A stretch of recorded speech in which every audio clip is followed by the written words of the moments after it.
अफगानिस्तान का वजीर दिफा कहता है भारत पे पाकिस्तानी इल्जामात बेबुनियाद हैं। हमने कब कहा आप इंडिया से ताल्लुकात रखें? ताल्लुकात हम कहते हैं हमारे यहाँ दहशतगर्दी बंद करें। फिर नाज़रीन मामला है खैबर पख्तूनख्वा का। बुलेट प्रूफ गाड़ियाँ वापस कर दी, मुलाकात नहीं हो पा रही, और आज महमूद खान अचकजई अपोजिशन लीडर नामजद हो गए। अस्सलाम वालेकुम नाज़रीन, मैं हूँ तारिक समय, डेली मुमताज़ डिजिटल का। नाज़रीन, अफ़गानिस्तान के साथ ताल्लुकात जो कशीदा हैं, थोड़ी सी बेहतरी आई है, तजारती रूट्स खुले हैं, लेकिन अफ़गानिस्तान का वज़ीर दिफा राजनाथ बन गया है और भारत के दिफा में डट के खड़ा हो गया है और कहता है भारत पे पाकिस्तानी इल्ज़ामात बेबुनियाद हैं। यानी आपकी सरजमीन भारत पाकिस्तान में दहशतगर्दी के लिए इस्तेमाल करे और पाकिस्तान का वज़ीर दिफा उसकी निशानदेही करे तो गलत, और आपका वज़ीर ख़ारजा नई दिल्ली में बैठ के पाकिस्तान को धमकियाँ दे वो दुरुस्त, ये दोहरा मेयार नहीं चलेगा मुल्ला याकूब साहब। फिर नाज़रीन मामला है खैबर पख्तूनख्वा का। बुलेट प्रूफ गाड़ियाँ वापस कर दी, मुलाकात नहीं हो पा रही, और आज महमूद खान अचकजई अपोजिशन लीडर नामजद हो गए। पीटीआई के रहनुमा गिरफ्तारी से कैसे बचे ये भी मैं आपको बताऊंगा। सबसे पहले मैं आता हूँ नाज़रीन, पाकिस्तान और अफ़गानिस्तान के दरमियान दोहा में जो मुज़ाकरात हुए उसके नतीजे में एक इब्तदाई माहिदा जिसको कह लें वो हुआ है, अंडरस्टैंडिंग हुई है। उसके नतीजे में ये हुआ है कि तजारती रास्ते खुल गए हैं, आमदोरफ्त शुरू हो गई है, सामान आना शुरू हो गया है, जाना शुरू हो गया है। बस रुकी हुई थी चीज़ें, काफ़ी दिनों से ख़राब हो रही थी, सब्ज़ियाँ कह लें, बाकी ड्राई फ्रूट कह लें, बाकी चीज़ें बहुत सारी अशिया आती जाती हैं, और दोनों तरफ के ताजर परेशान थे। तो ये पाकिस्तान ने बड़ा अहम कदम लिया। फिर अफ़गान माज़ीन की एक खेप वापस गई है कल रात को, उसको भी वापस भेजा गया। इस पर कोई कंप्रोमाइज़ नहीं होगा पाकिस्तान की तरफ से, बड़ा वाज़े और क्लियर कट ये मैसेज दिया गया। और जो अफ़गान ड्राइवर हैं उनके लिए पासपोर्ट और वीज़ा लाजमी करार दिया गया है। और जो अंजुमन ताजरान के अहदेदार हैं वो कहते हैं कि जी ये ट्रेड खुलने से तजारती सरगर्मियाँ बेहतर होंगी और आमदोरफ्त और जो अशिया की जो किल्लत वक्ती तौर पे कुछ पैदा हुई है वो बेहतर होगी। इसी दौरान एक स्टेटमेंट है, मैं थोड़ा सा पहले कोट कर देता हूँ, फिर नाज़रीन आपको बताता हूँ। अफ़गानिस्तान के वज़ीर दिफा मुल्ला मोहम्मद याकूब मुजाहिद ने पाकिस्तान की जानिब से भारत पर आयद इल्ज़ामात को बेबुनियाद करार देते हुए कहा कि हमारी पॉलिसी कभी भी अपनी सरजमीन का दूसरे ममालिक के ख़िलाफ़ इस्तेमाल करने की नहीं रही। हम एक आज़ाद मुल्क के तौर पर भारत के साथ ताल्लुकात कायम रखते हैं और उन्हें अपने कौमी मफादात के दायरे में मज़ीद मजबूत करेंगे। साथ ही हम पाकिस्तान के साथ अच्छे पड़ोसी के ताल्लुकात बरकरार रखना चाहते हैं। हमारा मकसद ताल्लुकात को इस्तवार करना है, कशीदगी पैदा करना नहीं है। ये उनका बयान है जी। इस बयान से ये महसूस होता है कि जो ख्वाजा आसिफ साहब ने कहा और हमारे वज़ीर ख़ारजा भी कह चुके हैं, हम वज़ीर आज़म शहबाज शरीफ भी कहते हैं, आर्मी चीफ भी कह चुके हैं कि दरअंदाज़ी हो रही है अफ़गानिस्तान के अंदर से, और इंडियन स्पॉन्सर्ड प्रॉक्सीज जो हैं वो वहाँ बैठी हुई हैं और काम कर रही हैं, और इंडिया उनको पैसे दे रहा है, तरबियत दे रहा है। सारे सबूत हैं पाकिस्तान के पास मौजूद। बहुत से लोग पकड़े गए हैं, रोज़ इंटरव्यूज़ उनके आते हैं। और इस पे मुल्ला उमर जो तहरीके तालिबान के बानी हैं, जो पाकिस्तान की मदद से 1994 में अफ़गानिस्तान आधे पे इक़्तिदार हासिल करने में कामयाब हुए थे, उनका बेटा मुल्ला याकूब जो वज़ीर दिफा है अफ़गान अबूरी हुकूमत का, वो इंडिया का तर्जमान बन गया है। वो राजनाथ जो इंडिया का वज़ीर दिफा है उसकी ज़बान बोलना शुरू कर दी है। खुदा का खौफ करें भाई। हमने कब कहा आप इंडिया से ताल्लुकात रखें? ताल्लुकात हर मुल्क से ताल्लुकात रखें। हम कहते हैं हमारे यहाँ दहशतगर्दी बंद करें, ये सिलसिला बंद करें, तो आप इंडिया के हक़ में तावीलें देते हैं। आपका वज़ीर ख़ारजा मुत्तकी वहाँ बैठ के पाकिस्तान को धमकियाँ देता है कि हमने अंग्रेज़ को निकाला, हमने अमेरिका को निकाला, रूस को निकाला। रूस को अकेले निकाला था? पाकिस्तान की मदद से निकाला था। CIA और अमेरिका पूरी तरह साथ था, यूरोप साथ था। ऐसी बातें मत करें। और ये मुल्ला याकूब साहब क्या फरमा रहे हैं जी, इंडिया के तर्जमान बनने बैठे हैं। इनको थोड़ा सा भी वो शर्म व हया नहीं आई। आपने वजाहत करनी है, अपने तौर पे करें।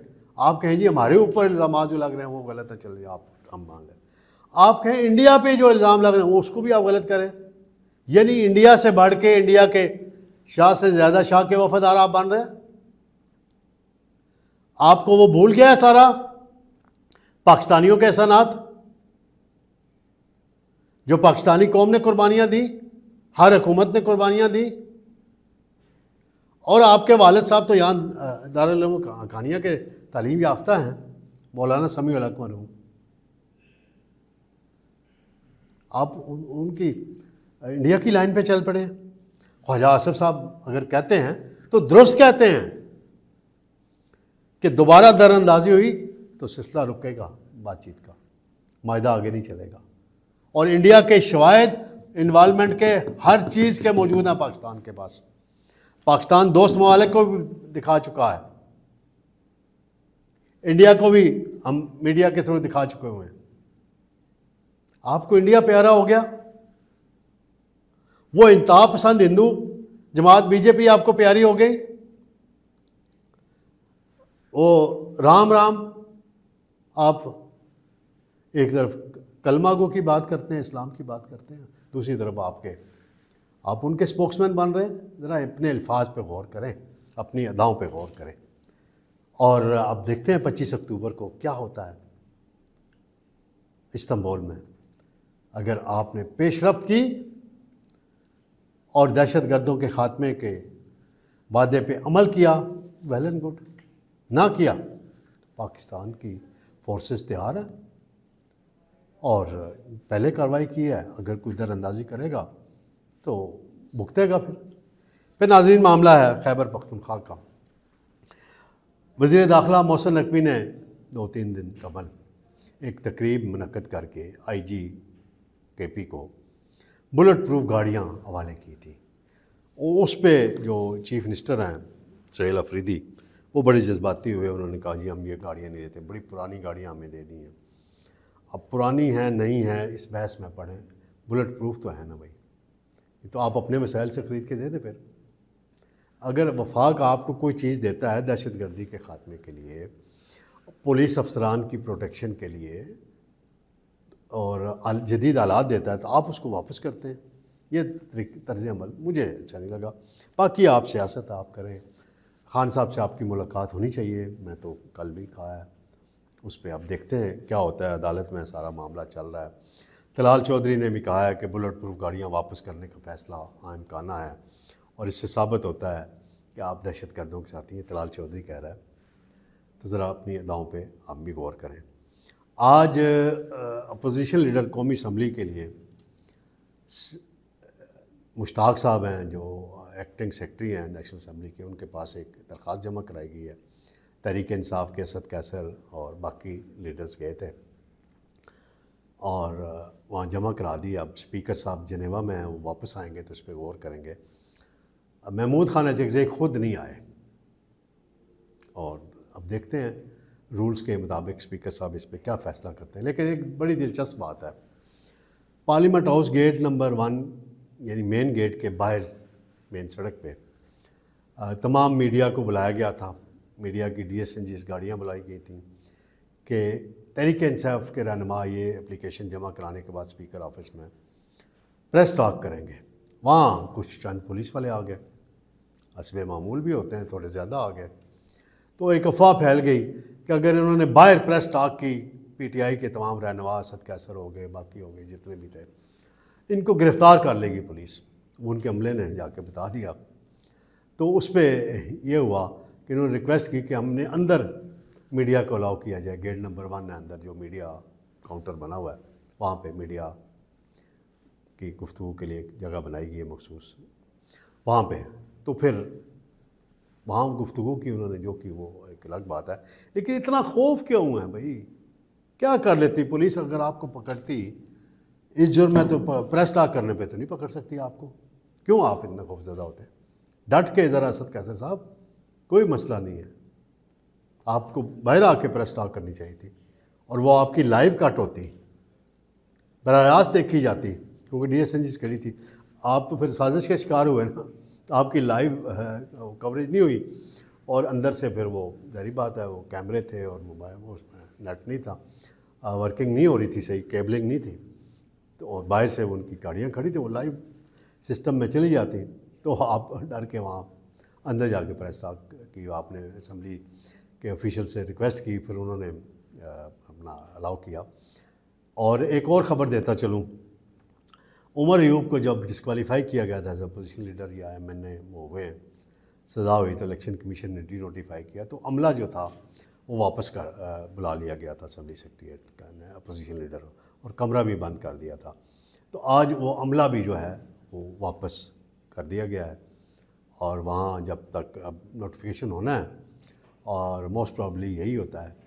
किसी दोस्त ने एक शरारती सी खबर दी थी कि मौलाना फजल रहमान मौलाना साहब नहीं बन सकते क्योंकि उनकी मेजॉरिटी नहीं है, 10-15 सीट नशिस्तें हैं उनके पास, और ऐसा मुमकिन नहीं होता। जिसकी मेजॉरिटी होती है अपोजिशन के हिसाब से, गवर्नमेंट में जिसकी होती है वो गवर्नमेंट बना लेता है, जो अपोजिशन में जिसकी होती है वो अपोजिशन लीडर बन जाता है। तो यही अंदाज़ा है हमारा कि स्पीकर साहब वापस आएंगे और सेक्रेटरीट उन्हें रिटर्न में सारी रिपोर्ट देगा, जो सिग्नेचर हुए हैं उसकी तस्दीक होगी, और महमूद खान अचकज़ई अपोजिशन लीडर बन जाएंगे। फिर देखा जाएगा कि आगे क्या होता है। तो यही ताज़ा तरीन सूरत हाल थी नाज़रीन। इंशाअल्लाह जल्द आपकी खिदमत में दोबारा हाज़िर होंगे। अल्लाह हाफ़िज़।